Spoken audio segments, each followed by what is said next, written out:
Boa noite, galera. Iniciando nossa aula do dia 29/5, Campo Grande, Penal 2. Todos me ouvindo perfeitamente?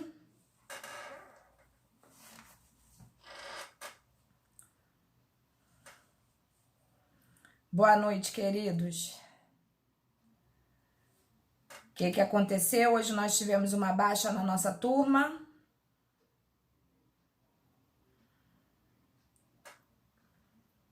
O que está acontecendo com a nossa turma?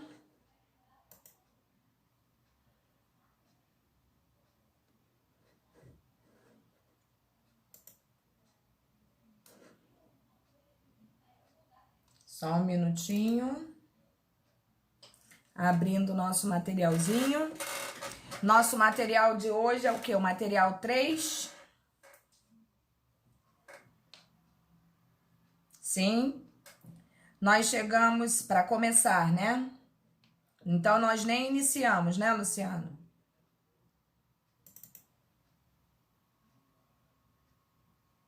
Beleza. Boa noite, Juan.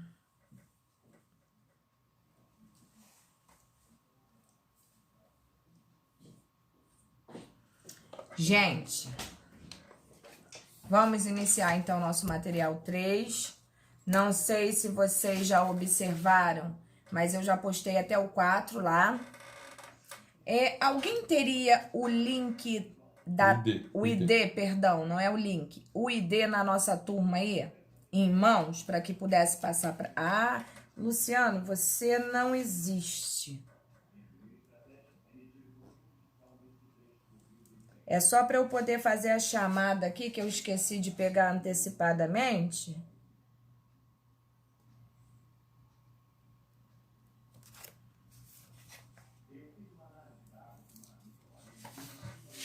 Obrigada, Luciano. Bom, gente, antes de nós começarmos nossa aula, eu gostaria de conversar com a minha turma. Eu estou fazendo isso com todas as turmas, portanto, não se sintam, assim, pressionados a nada. Eu tô iniciando as minhas aulas agora. Não vão ser todas, né? Não dá para ter essa conversa toda semana, mas eu vou hoje falar com vocês, fazer um comentário. E gostaria que vocês observassem bastante esse comentário. Não sei nem se já o fiz com vocês, mas acredito que não. Como eu falei, eu tô sentindo uma baixa na turma, né? 13 alunos no momento, se apresentando aqui pra gente. E eu tô sentindo que os meus alunos... E quando eu falo os meus alunos, eu não estou me referindo simplesmente a vocês, mas todas as nossas turmas. Eu tô sentindo o quanto esse negócio de quarentena de Covid está afetando a todos nós. E percebo o quanto ele vem afetando a vocês, o quanto ele vem enervando todo mundo, o quanto ele vem desestabilizando todo mundo. Então, o que eu decidi? Primeiramente, eu gostaria de ouvi-los. Se alguém se sentir à vontade, com necessidade de falar, está aberto, tá? Não acredito que vocês vão achar isso uma perda de tempo, porque, como eu falei, nosso material está muito em dia. Eu, inclusive, estou muito satisfeita com essa situação do material estar em dia. Para quem já foi meu aluno e para quem está sendo agora, pode observar que eu sigo toda uma plataforma da instituição e que essa plataforma da instituição é uma plataforma rica, bastante rica, não é à toa que nós somos a faculdade mais antiga. E eu não invento, eu sigo realmente a ementa de vocês sem pular nada e assim continuarei até o final do semestre. No entanto, eu venho sentindo um cansaço por parte de vocês e não se achem sozinhos nessa, né? Porque o cansaço também existe em mim, mas não é um cansaço de desânimo. É um cansaço natural de quem está passando juntamente a todos os outros pelo problema. Mas eu sinto que às vezes o aluno se sente muito pressionado, porque diferentemente da sala de aula, onde a gente interage, onde a gente brinca, onde a gente debate muito mais, né? Onde a aula corre leve, onde não só eu falo, eu às vezes, principalmente nessa turma, a gente tem às vezes uma intervenção de um aluno e é muito bem-vinda. Mas, obviamente, não é igual, né, a sala de aula onde a gente faz até uma piada de exemplos que às vezes são apresentados e que a gente descontrai. Então, eu sinto que isso está gerando um peso nos meus alunos, o que é extremamente natural. O que eu quero deixar claro para vocês nesse momento é simplesmente o quê? Primeiro, acalmem. Nós estamos muito mais perto de acabar com isso do que antes. Segundo, eu estou vendo se eu consigo um novo método de avaliação com vocês, que seja menos pesado, que seja mais dinâmico. Confesso que estou testando ainda, acho que já comentei isso, e pretendo implementá-lo se ele der certo. Terceiro, quanto às questões de nota, quem não alcançou não tem preocupação, alcançará, eu não tenho dúvida. E em toda essa situação que a gente está passando, o que eu quero que vocês entendam é que a aula se torna mais pesada por uma situação muito simples, né? Aqui eu falo, taco muito mais informação em vocês. E eu sinto que quando vocês não participam disso ativamente, como na nossa sala de aula física, isso gera realmente um cansaço no sentido de que toda essa situação que a gente está passando de peso, de coisas ruins, né? Mas também de coisas boas, quando a gente vê que a pessoa que está no nosso lado se recuperou, e tá legal quando a gente vê que um colega se recuperou, mas inevitavelmente a gente percebe também que muita coisa tem acontecido, que a gente não gostaria, né, que tivesse acontecido. Então, nesse sentido, eu queria deixar vocês assim muito à vontade para falar para mim abertamente, tá? E quando eu falo à vontade, é à vontade mesmo de falar, professora, temos como parar 5 minutos, 10 minutos para um café? Temos sim. Professora, tem como acabar a aula um pouquinho antes? Estamos cansados? Tenho sim. Professora, essa semana está muito difícil, nós não estamos entendendo o material. A senhora pode estender a aula mais um pouco? Posso sim, tá? Professora, tem a possibilidade da senhora num outro dia, num outro horário, a senhora dar um plus, a senhora fazer uma revisão, a senhora tem sim, tá? Se fosse uma condição normal, né, de vida no nosso cotidiano, talvez eu nem tivesse. Mas eu estou percebendo que vocês, assim como todos nós, estamos precisando de uma atenção a mais, de um carinho a mais, de uma compreensão a mais, porque eu sei que vocês são comprometidos. Então, eu tô percebendo o cansaço de vocês. E eu gostaria que vocês ficassem muito à vontade de poderem falar verdadeiramente isso comigo. Alguém gostaria de falar alguma coisa? Tranquilo, Juan. Não existe o menor problema em relação a isso, tá? Mas para isso tem que haver uma coordenação entre vocês, né?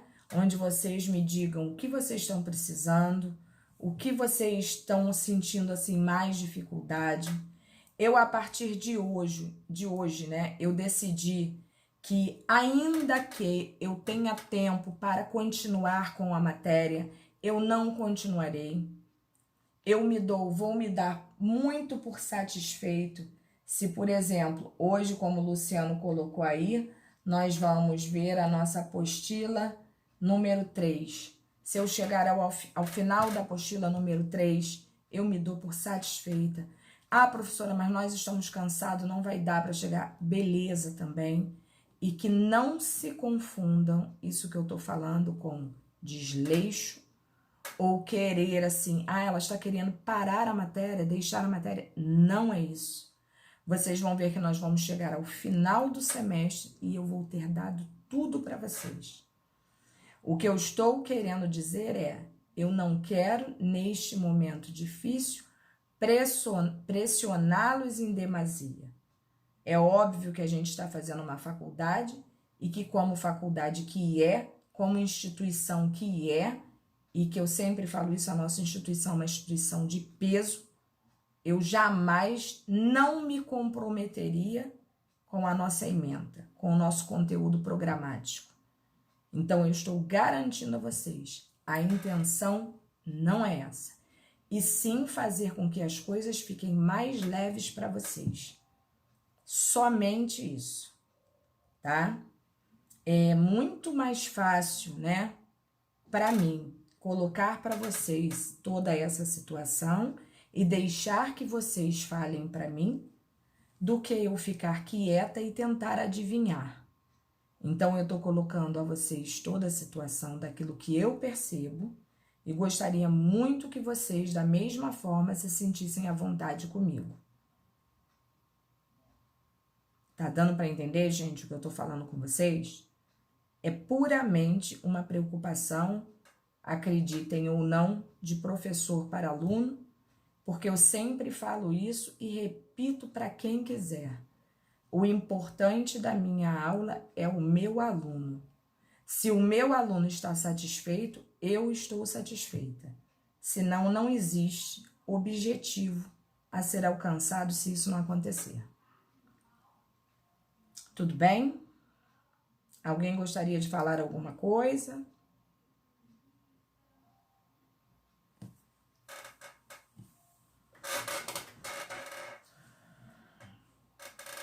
Não? Ok, então. Oi, professor, eu estava escrevendo, mas é muito legal. Vamos ver o que o Juan escreveu. O Juan, mas a senhora está certa, a aula dessa forma é boa, dá para entender, mas não tem como comparar com a aula presencial, é bem mais corrido assim. Sim, Juan, eu tenho percebido, né, que eu já falo muito naturalmente na aula presencial. Eu já tenho esse condão de falar muito.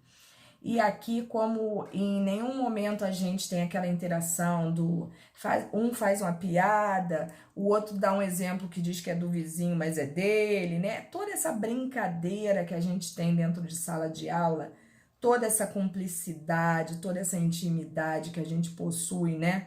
Do aluno para o professor e do professor para o aluno, toda essa coisa legal, né?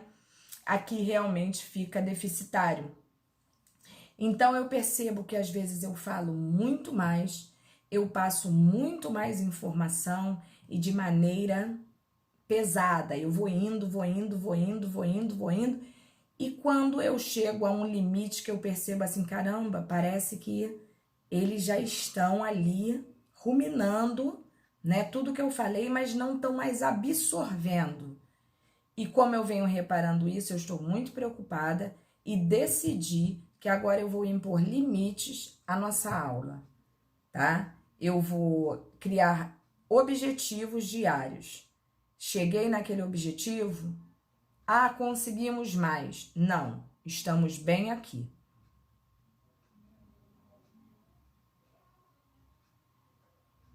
Ok, Juan, não tem importância nenhuma. A gente pode programar um dia e revê-lo. Isso para mim não é problema, independente de ser no nosso dia de aula ou não, tá?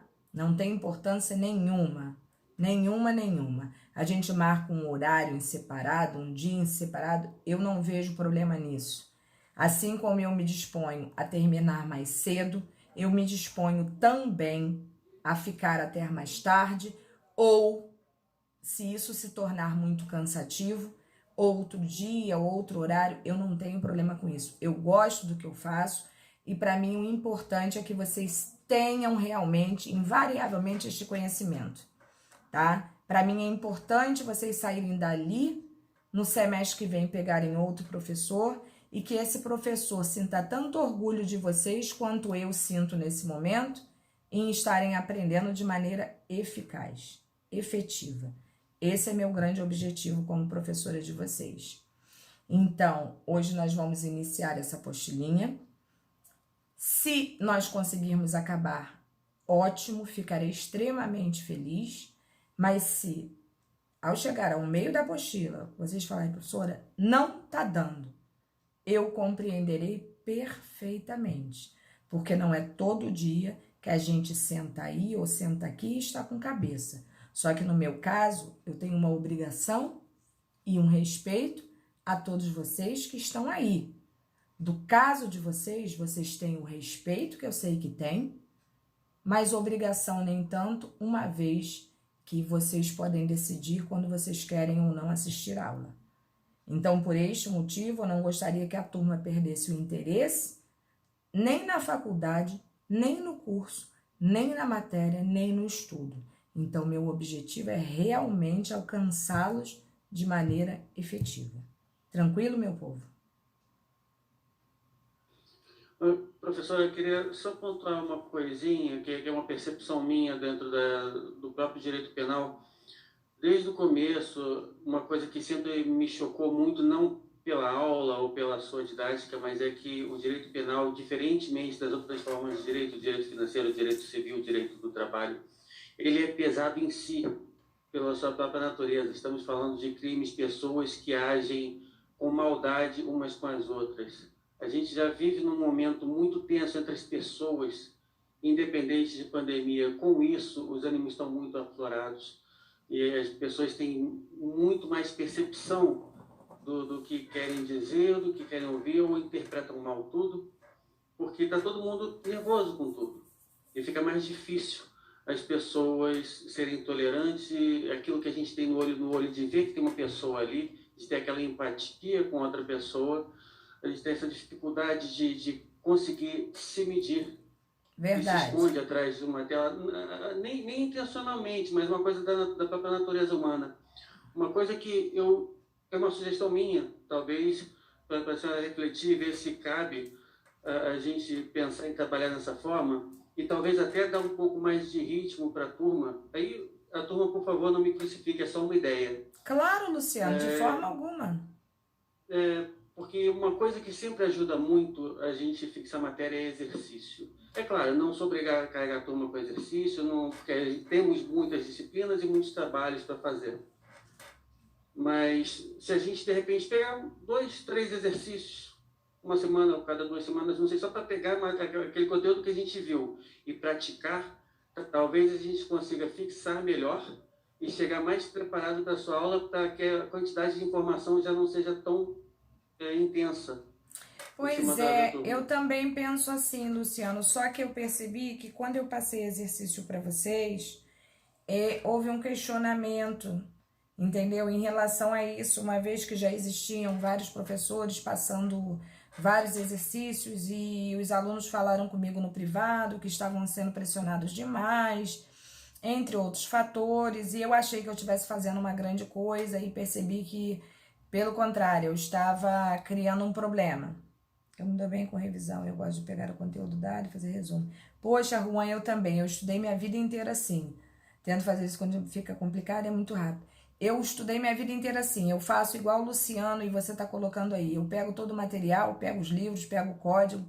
E a minha faculdade eu fiz assim, na madrugada eu sentava, lia tudo, fazia resumo de tudo, eu criava perguntas para que eu mesma respondesse e dali saíam questionários maravilhosos que os meus colegas depois aproveitavam. E hoje, quando a gente fala em questionário, até didaticamente falando, né? Hoje em dia, eu não sei por que as pessoas acham que é uma meleca. Eu diria que questionário é maravilhoso, porque você estuda, você tem que ler, você tem que, para fazer as perguntas, você tem que ler de novo. Para responder as perguntas, você tem que ler de novo. E isso faz com que você crie um dinamismo, né, do seu raciocínio com a teoria que você tem, e você coloca a prática, porque você consegue raciocinar juridicamente, e isso sempre me ajudou bastante. Pois é, eu também sou assim, eu acho que Eu não sei a sua idade, mas acho que eu sou mais velha que você bastante. Pois é, eu sou bastante. Então, eu vejo uma pessoa da tua idade estudando assim, eu acho até engraçado, porque eu estudei a minha vida inteira, assim, a minha vida inteira, sempre deu muito bom resultado. Então, eu só me orgulho cada vez mais de vocês. Sei que vocês têm um comprometimento com o estudo de vocês gigante. E eu só queria passar isso para vocês, para deixar vocês mais tranquilos. Agradeço, Luciano, muitíssimo. Comigo também, o Juan, comigo também. Então, assim, eu tento verdadeiramente deixar, assim, meus alunos tranquilos, sabe? Eu queria que vocês entendessem que eu estou realmente com vocês. E eu acho que é só isso que eu gostaria que vocês entendessem, sabe? Não é uma coisa mais de professor-aluno simplesmente, é uma coisa de humanismo, sabe? Porque a gente vê e quem consegue ver bem, quem não consegue, amém.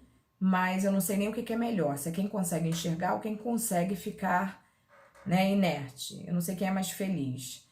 Mas fato é que no meu caso eu sou extremamente emocional com esse meu jeitão assim, mas eu sou, e eu tô percebendo o quanto isso tá movimentando o emocional de todo mundo. Então eu só queria deixar claro isso, que eu me coloco à disposição de vocês para quando vocês precisarem, querem se reunir, me avisem. Ah, não queremos nos reunir, somos só dois. Ah, somos só dois? Então tá bom. Então vamos fazer aqui um planejamento de um tempinho aqui básico, onde a gente possa debater algumas coisas. Beleza, eu não tenho problema com isso, tá? Então é só isso que eu gostaria de falar para vocês. Agradeço muitíssimo a quem participa, assim, efetivamente, né? Tem gente que tem mais dificuldade de falar, tem gente que tem... E a gente tem que respeitar nesse momento que as pessoas estão realmente mais limitadas, porque eu acho que as pessoas estão se trancando um pouquinho. E eu compreendo perfeitamente isso, tá? Tendo em vista tudo isso que eu coloquei para vocês, mais algum apontamento de algum aluno que gostaria de externar alguma coisa para a gente poder começar nosso materialzinho?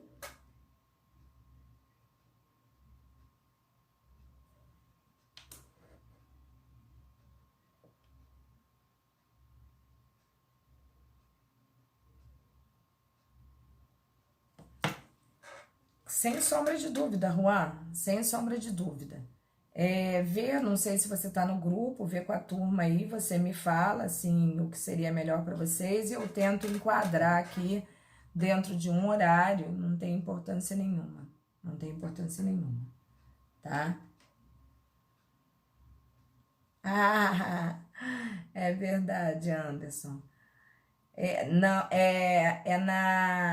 não é na porta, não. É na cortina, né? Como é que dá o nome? Eu esqueci o nome desse negócio, não é cortina, não. É tipo um painel, né?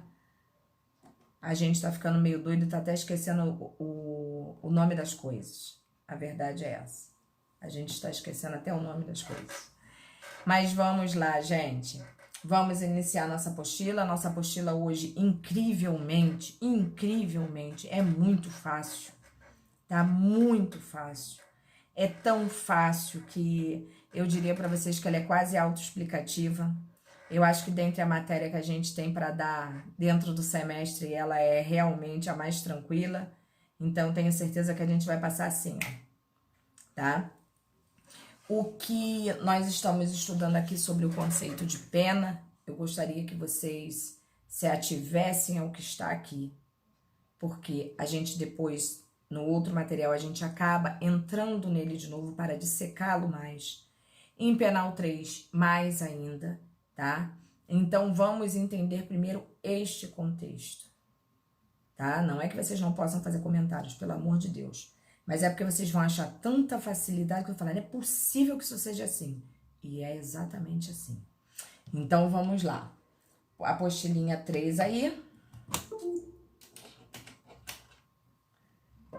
Conceito de pena. Eu acho que todos nós aqui já sabemos o que é pena, né?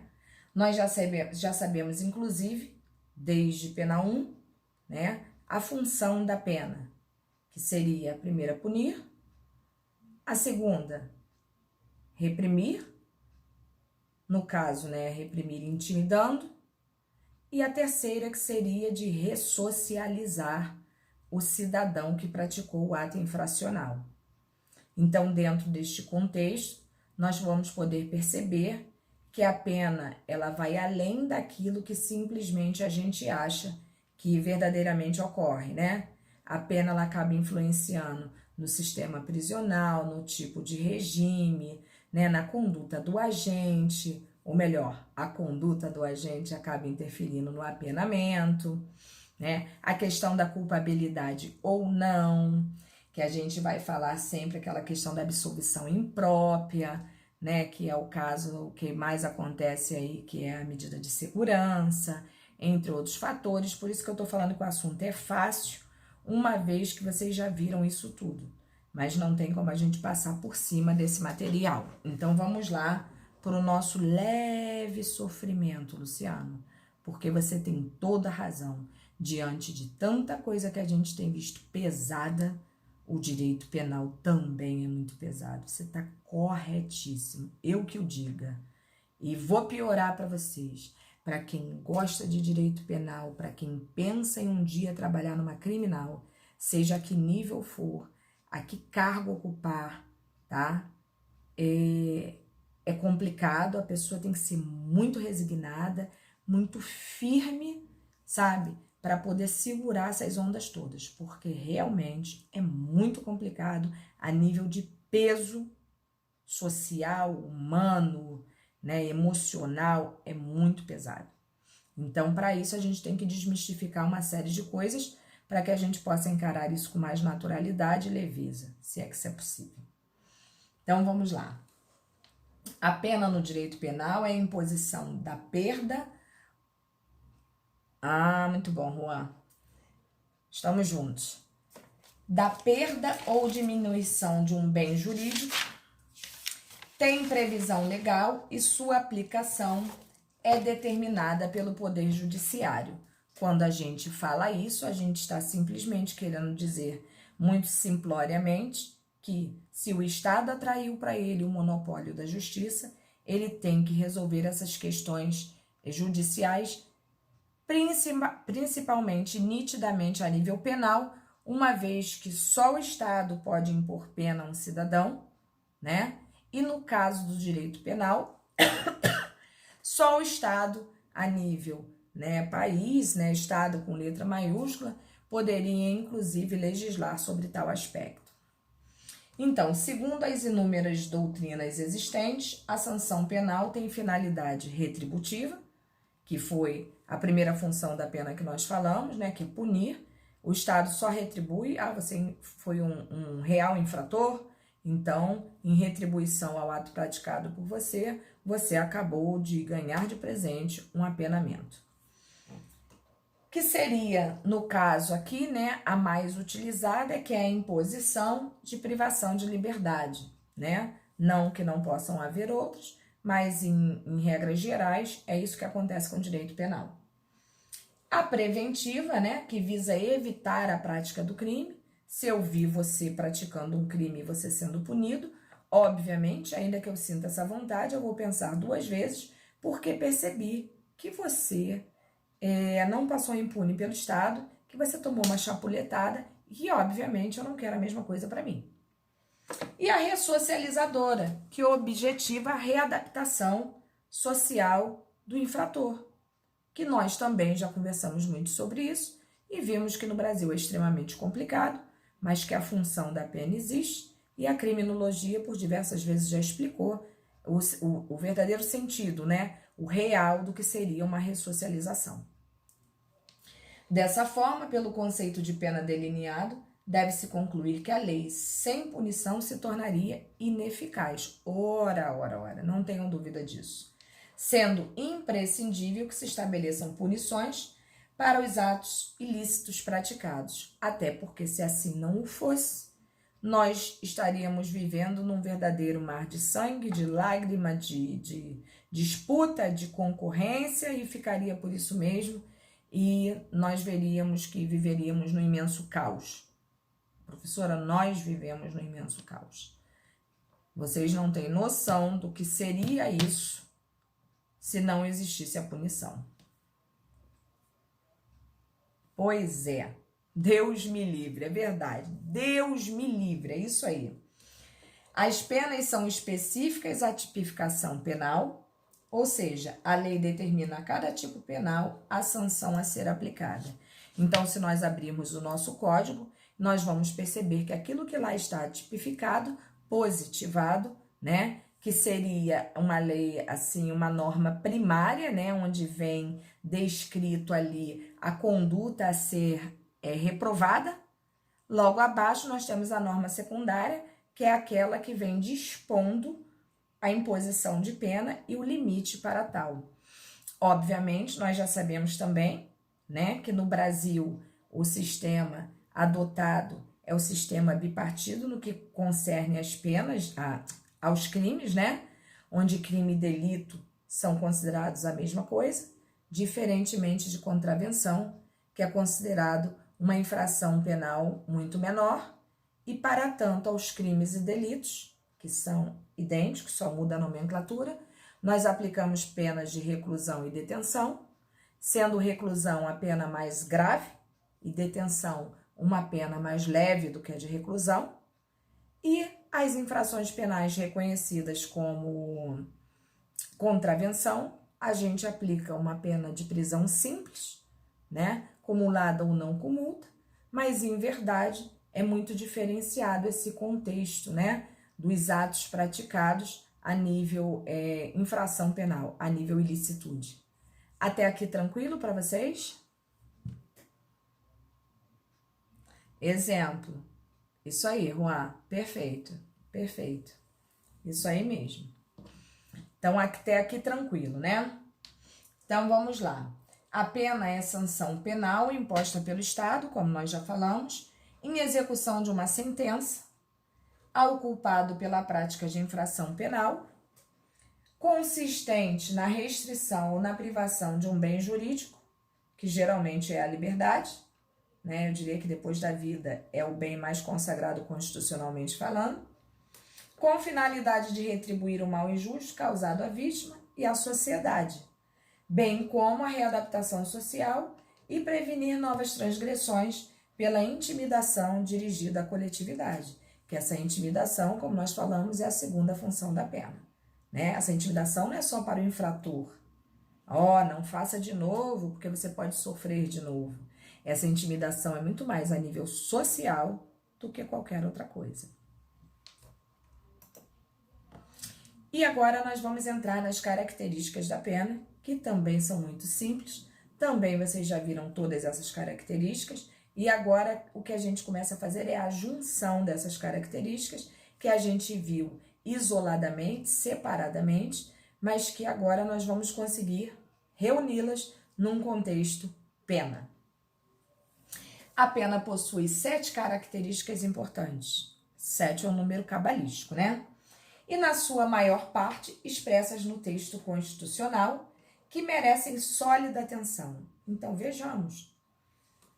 Primeiro, a gente tem que falar da legalidade, porque tudo no direito, a gente não pode fugir da legalidade, né? E o princípio da legalidade, todos nós já reconhecemos muito bem. O seu fundamento está no artigo 1º do Código Penal, bem como no inciso 39, artigo 5º da Constituição. Então, isso já está na veia de todos nós, e como já muito falado, né? Na maior parte dos códigos penais do mundo, e em seus artigos primeiros, a gente encontra incerto ali o princípio da legalidade, em que eu diria para vocês que é mundialmente conhecido e que em qualquer lugar do mundo que tenha o mínimo de recurso legal, esse princípio não pode ser descartado de forma alguma. A pena deve estar prevista em lei, e importante, lei em sentido estrito, né? Não se admitindo que seja combinada em regulamento ou ato normativo. Ó Jesus, que bagunça isso seria, né? Jamais isso poderia acontecer. Uma resolução, uma coisa assim, um ato normativo, uma portaria, que loucura. Isso seria realmente infringir o princípio da legalidade.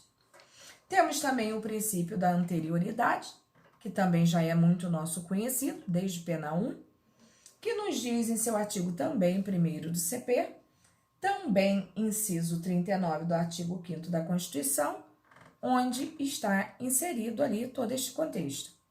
A pena deve estar em vigor na época em que foi praticada a infração. Ou seja, se nós pararmos para analisar, tal princípio está inserido no princípio da legalidade, não à toa eles estão juntos em um mesmo artigo, e nós talvez não tenhamos percebido essa unidade. Por quê? Porque assim como eu não tenho como punir alguém, né, baseado no princípio da legalidade, se não houver lei anterior que defina como crime tal conduta praticada, eu também não tenho como apenar uma pessoa se na prática daquela conduta, além de não ter sido crime, ela não foi julgada culpada, portanto, não existe a menor possibilidade de um apenamento a esta criatura.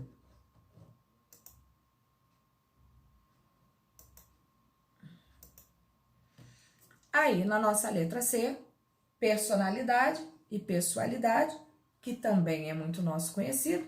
Aprendemos tanto em direito civil quanto em direito penal a questão da personalidade e a questão da pessoalidade da pena. Obviamente, a pena não pode passar da pessoa do condenado. Isso é notório para todos nós, né? O seu fundamento encontra-se no artigo 45, no inciso 45 do artigo 5º da Constituição, e a pena não pode passar da pessoa do condenado, como eu já havia falado para vocês. O que significa dizer que, se a pena é minha, eu não posso emprestá-la, vendê-la, trocá-la, ou simplesmente porque a minha irmã é gêmea, ela fala, ai, minha irmã é tão legal, peraí que eu vou cumprir a pena por ela. Isso não existe. A pena de multa, por exemplo, embora considerada dívida de valor, né, em razão da personalidade, jamais poderia ser cobrada aos herdeiros do condenado. Por quê? Porque o condenado foi ele e ninguém mais. Então, neste sentido, não há que se falar em cobranças a herdeiros.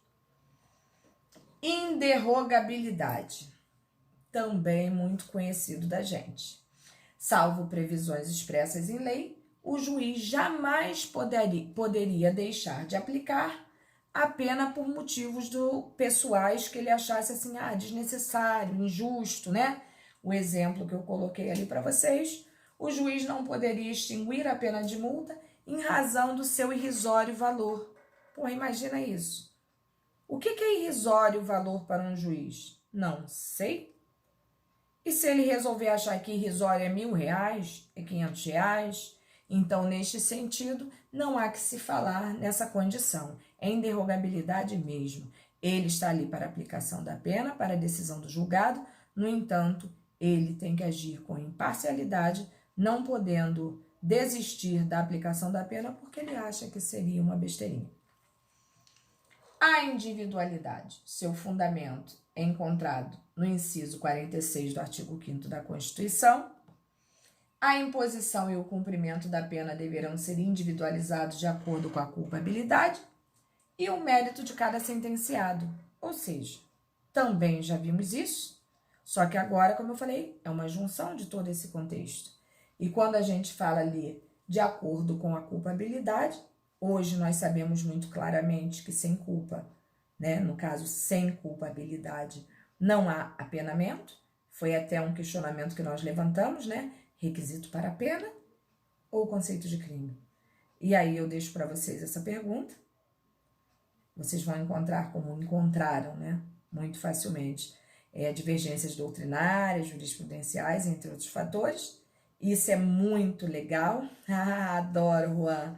E isso é muito legal porque vocês criam, né, um conceito do que é na cabeça de vocês. E o mais legal, Juan, é que incrivelmente vocês levam isso para o resto da vida.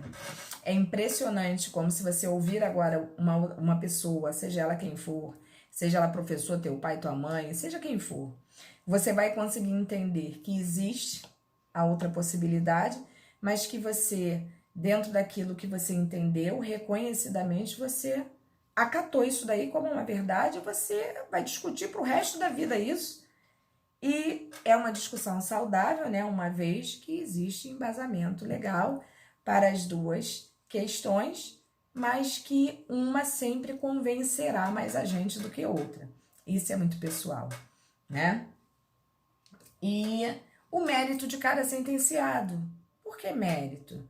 Porque a gente vai ver que às vezes as pessoas cometem crimes, às vezes em conjunto, né? E a gente viu até isso em concurso de pessoas, né? Daqui para frente a gente vai ver concurso de crime, então a gente vai conseguir perceber como isso tudo acaba se juntando. E isso é que é legal, porque aí você começa a ter um raciocínio jurídico em cima de certos questionamentos. A questão ali do mérito, principalmente de acordo com o artigo 59, né? Você vai ver qual é a situação dele, se ele é reincidente, se ele tem uma ficha corrida, se ele não tem, se ele é um cara violento, se ele é um cara com histórico de coisas ruins, né? E realmente do que ele participou, até que ponto ele participou, e a partir disso tudo o juiz vai averiguar, né? Dentro do seu convencimento e das provas ali acostadas, qual é o mérito do cara em receber uma pena X, Y ou Z? Isso tudo tem que ser muito bem fundamentado. Não basta ele simplesmente falar, eu quero que seja isso. Não, você quer ser o juiz? Então faz o seguinte, o senhor explica o porquê. Toda a situação de apenamento tem e deve ser fundamentada. Não basta simplesmente você colocar, é isso, tá? É uma base legal muito grande, por isso que é importante a gente aprender isso aqui.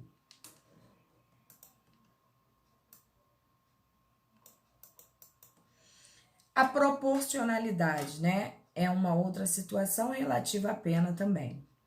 Incisos 46 e inciso 47 do artigo 5º da nossa Constituição.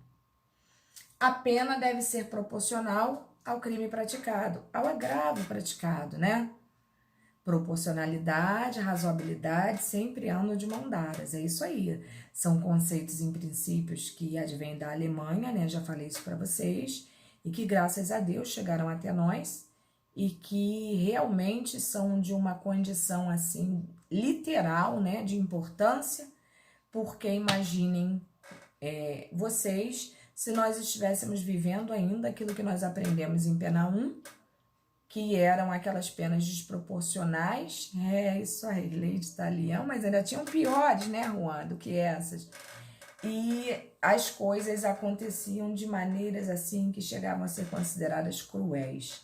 Então, graças a Deus que existe a proporcionalidade, como o Juan bem colocou, né, anda de braço dado com a razoabilidade, e que realmente a cada sentença que existe no nosso país, tudo isso deve ser pesado para que a pena seja proporcional ao agravo praticado por aquela pessoa ali, tá? E basicamente é isso aí. A questão aqui da humanidade, que nós temos também como fundamento o artigo 75 do Código Penal, bem como o inciso 47 do artigo 5º da Constituição. Não são admitidos as penas de morte, salvo em caso de guerra declarado, de trabalhos forçados, de banimento, perpétuos e cruéis. Isso é constitucional, tá? Nós sabemos disso. Já existiram várias situações análogas a essa aí no Brasil, inclusive. Hoje não mais. A questão dos trabalhos cruéis, das penas cruéis, elas são embasadas, eu diria assim, que são globalizadas nessa questão de penas cruéis, por uma questão de humanidade realmente, né? Você já recebeu uma pena e nessa pena não consta que, além dos 40 anos de cadeia que você tem que pegar, você também tenha que ser mordido por formigas vermelhas. Então, não cabe. Além dos 40 anos que você pegar, você também tem que ter uma refeição apenas diária. Então, essa crueldade é um nível muito básico, tá? Muito comum, onde o homem médio pode compreender o que seria uma pena a nível cruel. Quanto à pena de morte, vocês também já sabem, já foi altamente discutido isso dentro de sala de aula, né? Que a regra nos diz que a pena de morte não é admissível. No entanto, em caso de guerra declarada, isso cai por terra. seria a única pena existente ali, que existe um salvo, né, que dá margem à possibilidade de ocorrer. A pena de banimento já ocorreu por vários anos em vários locais do mundo. Hoje, o Brasil não admite mais isso, uma vez que não se pode sequer extraditar brasileiro, que dirá banir um brasileiro de seu país. Trabalhos forçados não são admitidos. Em contrapartida, que fique muito claro aqui, né, que o trabalho forçado não é admitido, mas o trabalho querido é muito bem-vindo. E que são oferecidos dentro dos presídios, não em todos, mas em alguns, né, a situação do trabalho ao preso, onde para cada 3 dias de trabalho ele consegue excluir 1 de cumprimento de pena, assim como aqueles presos que também estudam, não podendo ser cumulativamente. Mas aí a gente fala assim, né? Poxa, mas 3 por 1 para quem está preso, isso é muita coisa, isso é um lucro danado. Sem contar que ele está aprendendo um ofício, né? Que ele está ganhando dignidade e que todo esse dinheiro depois será revertido para ele e seus familiares e que, em verdade, ele não tem nada a perder com aquilo ali. Então, quando a gente faz toda essa contagem de prazo, por exemplo, para transformar um período de cadeia fechado, né, de reclusão em um regime fechado, um cara que trabalha muito mais rapidamente, ele vai conseguir ultrapassar para um regime semiaberto, né, com menos sofrimento, inclusive, e com mais dignidade. Então, faz toda a diferença. Espécies de pena. As penas podem ser privativas de liberdade, que são o contexto maior, né, que acontece, restritivas de direito e penas pecuniárias, né, que podem ser enquadradas como multas. Não esquecendo, né, que no caso ali das penas pecuniárias principalmente, elas podem estar enquadradas dentro das restritivas de direitos também. E eu ouço muito aluno falando assim, mas professora, a restritiva de liberdade também não é restritiva de direito? É uma pergunta muito interessante, né? Porque se a gente parar para analisar a letra fria, sim. Sim, claro que sim. Mas elas são separadas para que didaticamente a gente possa entender, né, que quando aplicada uma, não se aplica a outra cumulativamente. Eu não posso restringir a liberdade e juntamente restringir direitos. É por isso que elas são separadas, tá? Até aqui tudo tranquilo, gente? Tá dando para entender?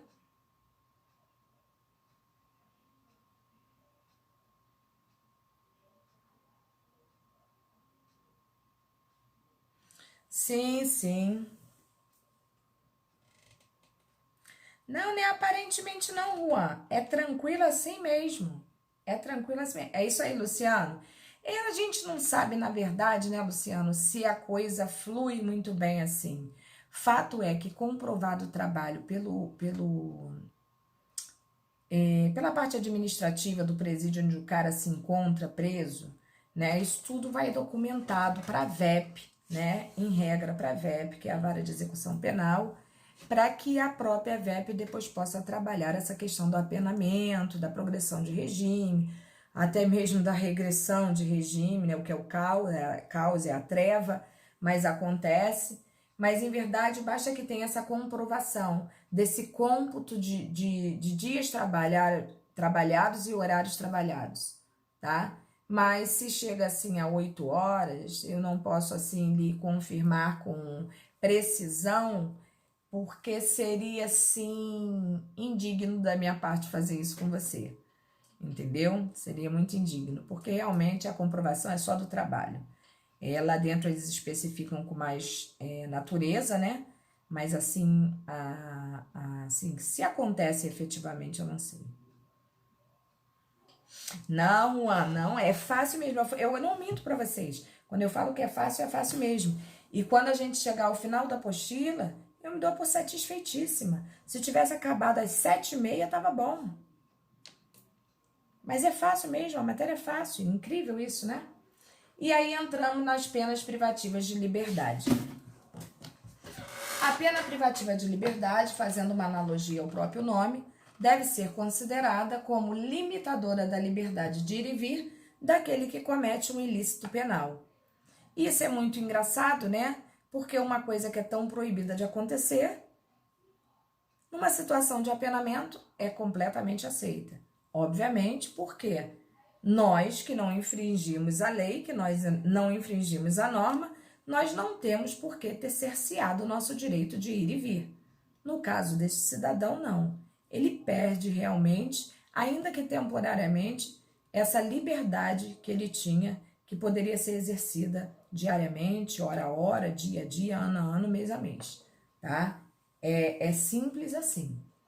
A referida pena deve ser cumprida em tese nos estabelecimentos prisionais, que são cadeias penitenciárias de forma né? Em geral. A gente tem o costume de falar, né? Presídio. É isso aí, em presídios. As penas privativas de liberdades estão previstas para os crimes ou delitos, como eu falei há pouco para vocês, e são as de reclusão e detenção. Também comentei isso.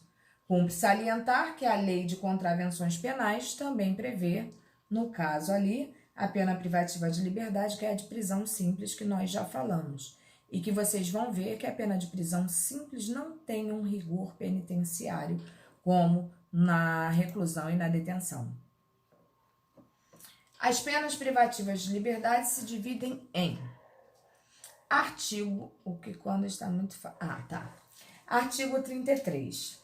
A pena de reclusão deve ser cumprida em regime fechado, semiaberto ou aberto. Olha só, muito cuidado com o que vocês estão vendo ali.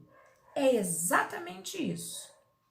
Em regra, uma pena de reclusão inicia-se com regime fechado. Esta é a regra, podendo variar as exceções de acordo com o número de anos que o apenado vai ter, que nós vamos ver logo aqui na frente. Não tem dificuldade, pode acreditar. A de detenção em regime semiaberto ou aberto, que também, em regra, começa no semiaberto, salvo necessidade de transferência ao regime fechado. Como é que é isso? Nós estamos falando em progressão de regime ou em regressão de regime? Das duas situações. Assim como há uma progressão de regime por bom comportamento ou pelo tempo determinado de que ele tem direito a 1/6, a 2/3, a 1/5, não importa, tá? Ele vai ter essa progressão de regime de acordo com aquilo que dita a lei. Mas o que a gente esquece é que ele também pode ter uma regressão de regime. E o que seria isso? Vamos supor que ele está num regime semiaberto, porque a pena imposta a ele permite que ele inicie num regime semiaberto. E aí o cara dá maior azar que ele já tinha sido sentenciado e apareceu um novo crime do qual ele está respondendo o processo já preso. E aí, condenado, se ele for, poderá haver uma regressão de regime ao regime fechado, ainda que ele esteja no semiaberto. É isso que a gente tem que ter em mente. Pode haver progressão e pode haver regressão, sim. Lei de Contravenção Penal. Decreto 3.688, de 3 de outubro de 41. Artigo 5º, as penas principais são, já falei também, é tão fácil, né? Prisão simples e multa, que é o que diz que quem é um contraventor tem que cumprir. É pena cumprida sem rigor penitenciário, como eu já havia dito, em estabelecimento especial ou seção especial de prisão comum, em regime aberto ou semiaberto. O maior exemplo que eu tenho para dar para vocês disso, principalmente, é vamos dizer assim, a Casa do Albergado, entendeu? Que existe no centro da cidade, em que as pessoas vão para lá, que não existe um rigor penitenciário, você chega, você é obrigado a dormir, de manhã você sai, às vezes para trabalhar ou para ficar ali em frente mesmo até dar a hora de você voltar. É por aí. Penas restritivas de direito. As penas restritivas de direito são as sanções penais impostas em substituição às penas privativas de liberdade. Olha o que eu falei para você, substituição. E consiste na supressão ou diminuição de um ou mais direitos ao condenado. Quem decidirá isso é o juiz. Trata-se de espécie de pena alternativa. Não é cumulativa, é alternativa. Irá ser aplicada aos crimes com menores graus de responsabilidade, com penas mais brandas. O juiz, em regra, age da seguinte maneira: ele primeiro dá a sentença condenando a uma prisão com privação, com restrição de liberdade, e depois, alternativamente, ele transforma aquela pena ali numa restritiva de direitos. É assim que acontece. Artigo 43. As penas restritivas de direitos são prestação pecuniária, como eu havia falado. Aliás, eu falo pra caramba, né? Perda de bens e valores, limitação de final de semana, prestação de serviços à comunidade ou a entidades públicas, interdição temporária de direito, limitação de finais de semana. E aí eu coloquei um quadrinho para vocês para facilitar, né, este entendimento. Interdição temporária de direitos e coloquei ali, ó, proibição do exercício de cargo, função, atividade pública, isso a gente vê muito na política, né? Proibição do exercício de profissão, atividade, ofício, habilitação especial, licença, autorização, suspensão de autorização ou de habilitação, por exemplo, para dirigir, né? Que é até uma sanção administrativa, mas existente. E proibição de frequentar determinados lugares, como bares, casas de jogos, né? Estar na rua depois de 10 horas da noite, entre outros fatores que o juiz pode gerenciar isso de forma muito positiva. A gente não deve se restringir simplesmente àquilo que está no código, porque há uma ampliação doutrinária e jurisprudencial em relação a isso, tá? É o que eu sempre falo para vocês, mente aberta, tá? Mente aberta porque às vezes existe uma necessidade de adequação, né, dos acontecimentos à norma, e a norma muitas das vezes não anda tão rápido quanto uma situação jurisprudencial ou entendimento doutrinário, né?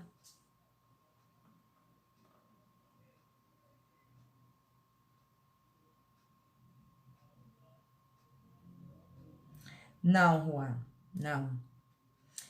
Dependendo da situação, há permissão sim, tá?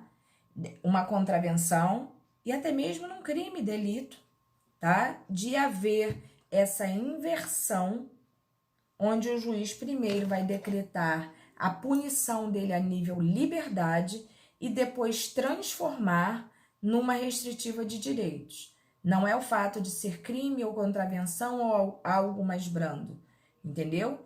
É a quantidade, principalmente, de anos administrada nisso aí, a violência perpetrada ou praticada, entendeu? Que vai conduzir essa possibilidade ou não, a questão dos antecedentes, tudo vai influenciar para essa condição, beleza?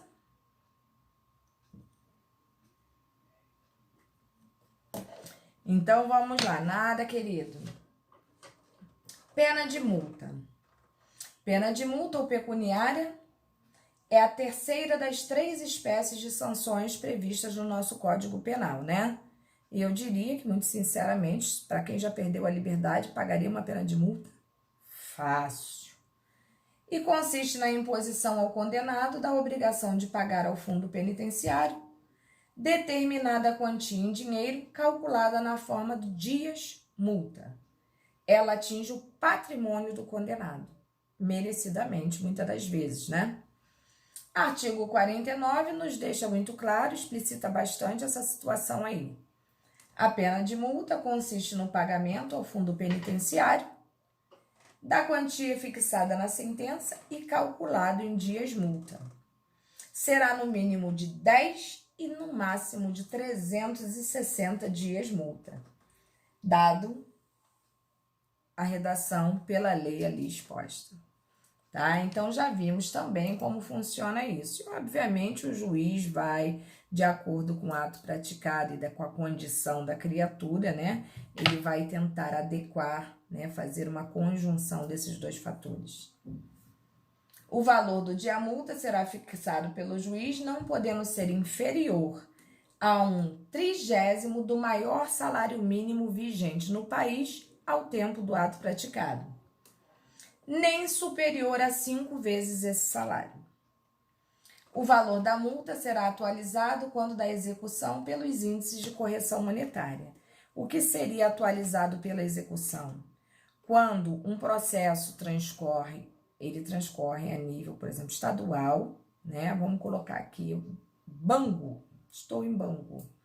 O crime ocorreu em Bangu, o julgamento foi feito em Bangu, o cara foi condenado, né? Nós já tentamos todos os tipos de recurso, tudo foi feito, e aí confirma-se que o cara está numa situação realmente de condicionamento ao inexercício de sua liberdade, vamos dizer assim. E aí ele pode já estar preso, como pode estar saindo, né, a ordem de prisão nesse momento também. Mas quando o processo finda nesta vara comum, né, que correu todo o processo, todas as audiências, a oitiva, né, esse processo é como se ele fosse arquivado para este juízo aqui, e a partir de então, quem vai decidir por toda a situação do seu cliente não mais é aquela vara ali, e sim a VEP, que é a vara de execução penal. Por isso que quando a gente fala aqui, quando da execução pelos índices de correção monetária, porque quando o cara não cumpre, muitas das vezes antecipadamente a situação, quem vai situar ele de tudo é a vara de execução penal, inclusive ela que vai decidir a partir dali tudo o que vai ser deflagrado na vida desse cara, como progressão de regime, regressão de regime, livramento condicional, pedido de VPL ou qualquer coisa relativo à situação dele.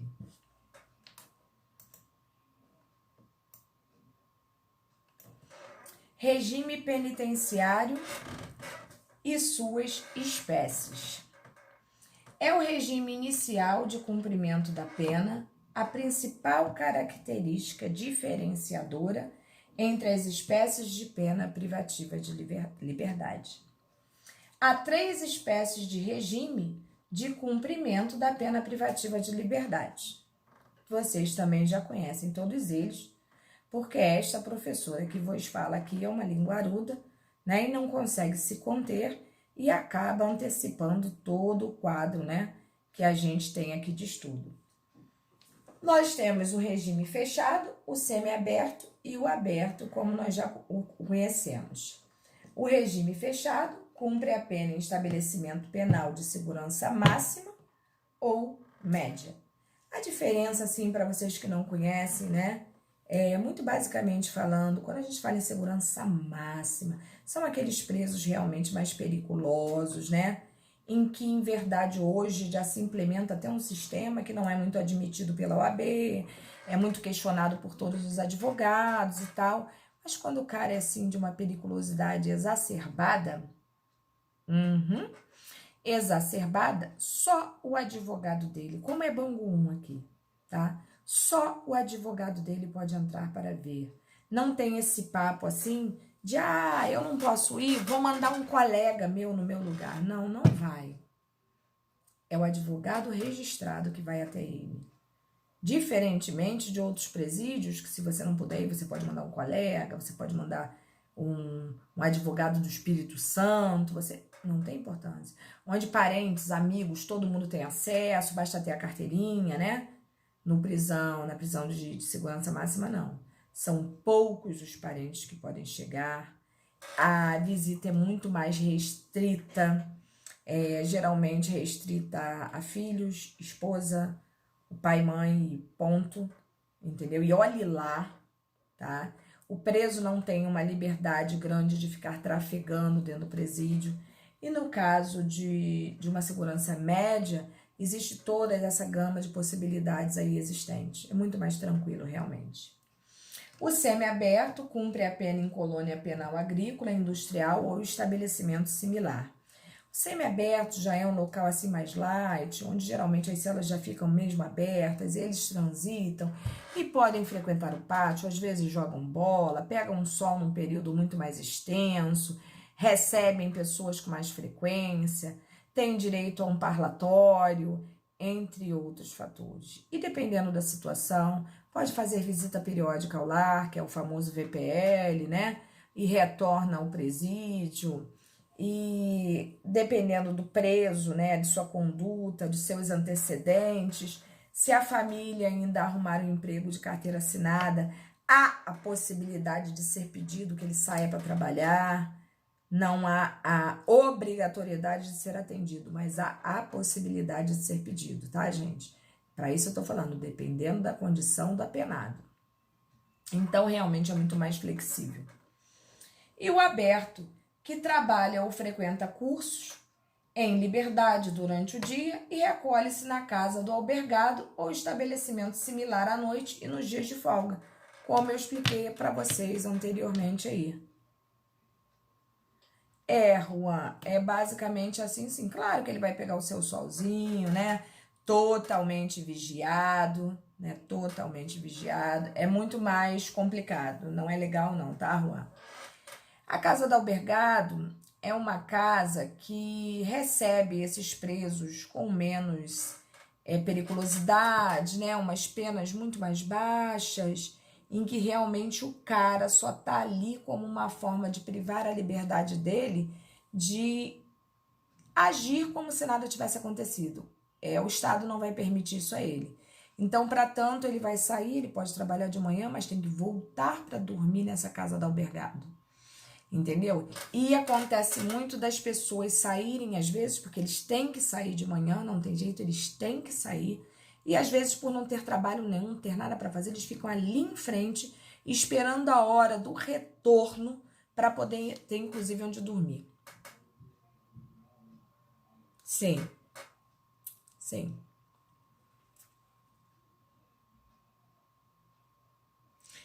Luciano, eu diria para você, Luciano, que cada vez mais a coisa vem se afunilando, vem se apertando, entendeu? É um troço muito esquisito, sim, porque acaba às vezes até infringindo um direito nosso de trabalhar de maneira mais assim leve. Mas por outro lado, se você parar para analisar, também ficaria muito fácil para pessoas mal intencionadas, né? E pessoas mal intencionadas a gente encontra em qualquer lugar do mundo, em qualquer profissão, mas seria muito mais fácil, né? Saber que um cara é de uma alta periculosidade e que existe muita liberdade para ele continuar tramando ainda lá de dentro o que fazer aqui fora, né? É muito complicado.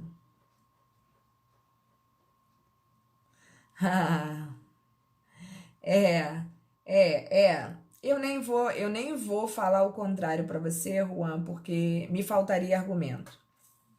A verdade é essa. Já vi penitenciárias muito boas, porque nessa vida a gente, quando começa a trabalhar com isso, a gente roda muito lugar, né? Já vi penitenciária realmente muito boa. Inclusive em Bangu tem uma que é fantástica. A coisa mais difícil da gente ver é essa colônia penal agrícola ali. Mas em Bangu tem uma coisa tão fantástica, tem um presídio lá que é tão bacana, e a gente percebe que isso é uma questão de direção, isso é uma questão de pensamento, de respeito ao outro, né? De você saber que quem tá ali é condenado sim, mas que são pessoas que estão ali pagando e já estão pagando, né? E que você tem que dar dignidade e oportunidade, porque esse cara vai voltar para a sociedade e se você não fizer isso, ele vai voltar mais animal do que ele entrou. A verdade é essa, né? Isso aí, mas é o que eu falo, Luciano, dignidade é tudo, gente. Você não precisa dar luxo, você não precisa dar excesso, dê o básico, a subsistência e dê dignidade à pessoa, né? Dignidade mesmo. Ninguém tá mandando você dar um colchão de plumas, de ganso, né? Ou dê para ele pastinhas quentes no inverno para que o pezinho dele possa ser aquecido. Mas é isso aí, é dignidade. Dê a ele a sua cama, com higiene, o seu cobertor quando estiver frio, a comida que ele precisa para a sua sobrevivência. Isso é dignidade, dê trabalho, dê estudo, ofereça oportunidade, né? É isso aí. É basicamente isso aí. Um salário bom? Não, eu não diria um salário bom, porque no Brasil é muito complicado esse negócio de salário bom. Mas acho que ele tem que ser assalariado, sim, de acordo com aquilo que ele trabalhou, até porque seria uma forma da família dele ser sustentada, sem haver outra questão de delinquência, né? Então, para terminar aqui a nossa tortura, regime inicial da PPL de reclusão, que PPL é pena privativa de liberdade. Para estabelecer o regime inicial da pena de reclusão, o juiz deverá observar os seguintes critérios. Se a pena imposta for superior a 8 anos, e observem que existe toda uma conjunção, né? É tempo de pena, são antecedentes do cara, as características do cara, e não são características físicas, né? Se o cara é violento, se o cara apresenta algum tipo de situação diferenciadora que oferte um risco muito maior à sociedade, não é simplesmente aquilo ali. Basta você ir no artigo 59, né? Em conjunção com o crime praticado pela pessoa, que você vai ver como o juiz procede nesse apenamento, né? Nesse sentenciamento. Tu vai fazer? Não. Só um minutinho, gente. Vou pedir. Ah, só se for um X. Agora ver se oferecer hambúrguer pra pessoa e a pessoa não aceitar uma coisa digna, né? Vamos lá. Se a pena imposta for superior a 8 anos, o regime inicial de cumprimento será o fechado. Se vê que o cara cometeu uma situação muito mais complexa, né? Rua, me perdi. Biopsicológica. Ah, sim, interfere, com certeza. Se a pena imposta for superior a 4 anos, mas não exceder a 8, o regime inicial de cumprimento será o semiaberto. E se a pena imposta for igual ou inferior a 4 anos, o regime inicial de cumprimento da pena será o aberto. Prestem atenção. Isso ali é a regra, tá? Aquilo ali é o que em regra acontece. Mas vocês podem ver, sim, a pessoa sendo apenada, por exemplo, há 4 anos e 6 meses. Há um regime de reclusão. Vocês vão ver muito isso acontecer.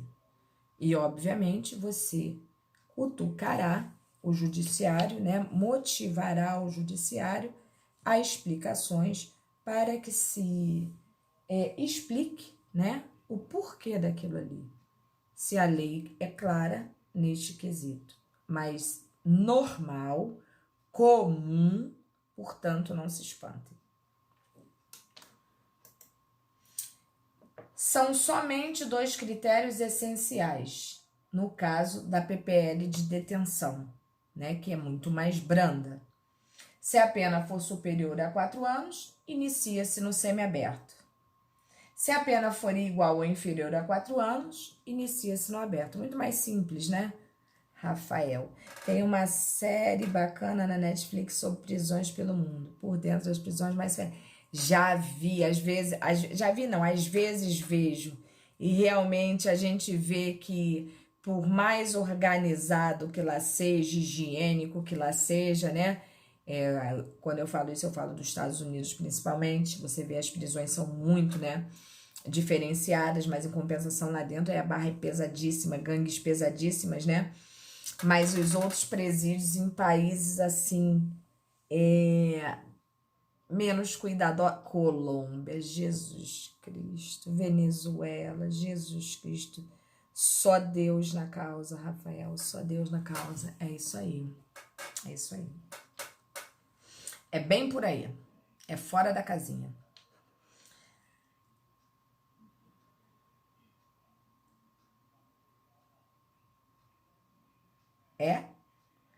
Isso eu nunca vi, não. Eu já vi, por exemplo, nos Estados Unidos, os menores infratores, mas que eles acham que tem correção, eles levam lá até para conhecer, né? Tanto o presídio quanto os apenados, para que eles sejam dissuadidos, né, daquele comportamento, né? Isso eu já vi, isso eu já vi. Juan, não sei se é muito doideira, não. Às vezes, numa situação em que você acha que tá tudo perdido, você salva uma criatura dessa maneira. Porque os caras que são apresentados a eles, os caras já são assim, eu diria que ensinados, né, a agir estrategicamente daquela maneira, né?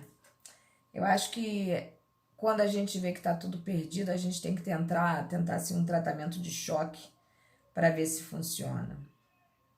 Mas vamos lá. Mas não é muito legal, né? É um troço meio tenso. Observação muito importante. Não existe regime inicial fechado em caso de detenção. Obrigatoriamente, o regime inicial deverá ser aberto ou semiaberto, a não ser em situações daquelas que eu coloquei em regressão de regime, aí pode acontecer, tá? No entanto, somente em caso de regressão, olha a linguaruda, né? Poderá haver implementação do regime fechado, mesmo em se tratando de detenção. Quando o cara, por exemplo, é condenado a uma situação mais grave, né? E aí ele se danou, perdeu. Não tem jeito.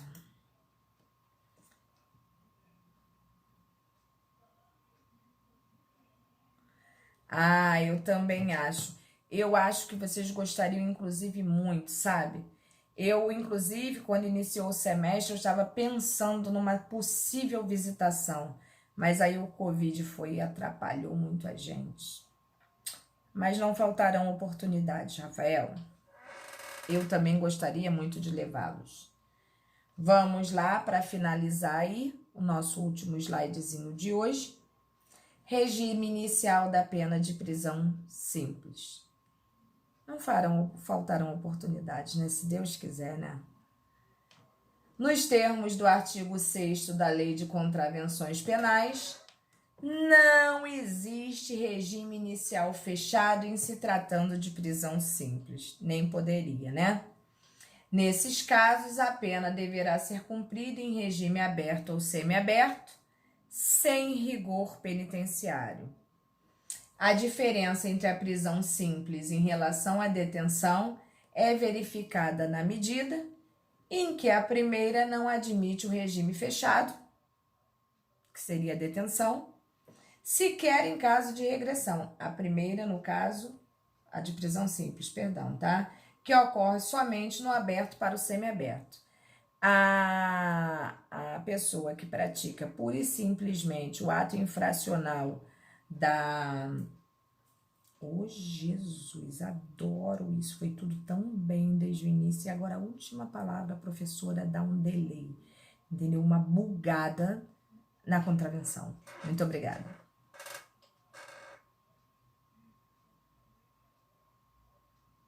A regra, sim, Juan, a regra, tá?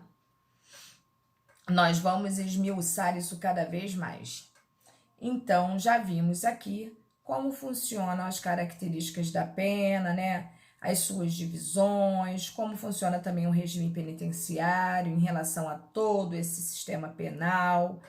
E nós vimos que isso é uma batalha, assim, para o resto de nossas vidas, para aqueles que querem trabalhar com isso, como o Juan. Nem todo mundo é normal, né? O que seria de mim se fosse a única louca? No caso da detenção. Tá.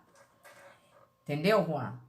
Então, eu costumo dizer que para cada advogado, um psicólogo. Mas para cada advogado criminal, um psicólogo e um psiquiatra. Eu acho que vai bem, porque, como disse o nosso amigão aí, Luciano, é tenso. Mas o que há de se fazer, né, se é isso que você gosta de fazer?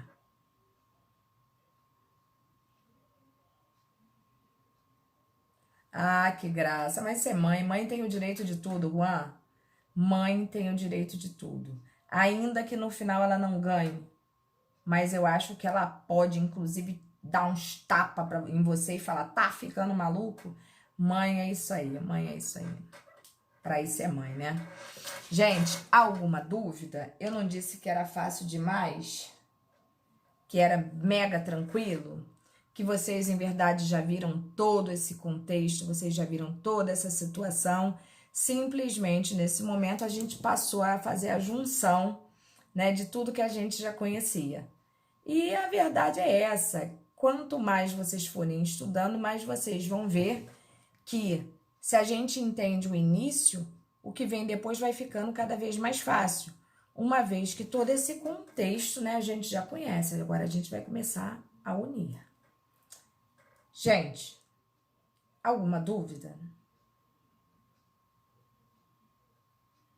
Já estão com sono e cansados, né? Então eu deixo o meu abraço para vocês, o meu respeito mais uma vez a vocês. Que Deus abençoe a semana de vocês grandiosamente, aos familiares também, para que a gente possa estar aqui na semana que vem com tranquilidade, né, com força, com resignação, que isso tudo vai acabar, tá bom? Um beijo no coração de vocês, fiquem com Deus.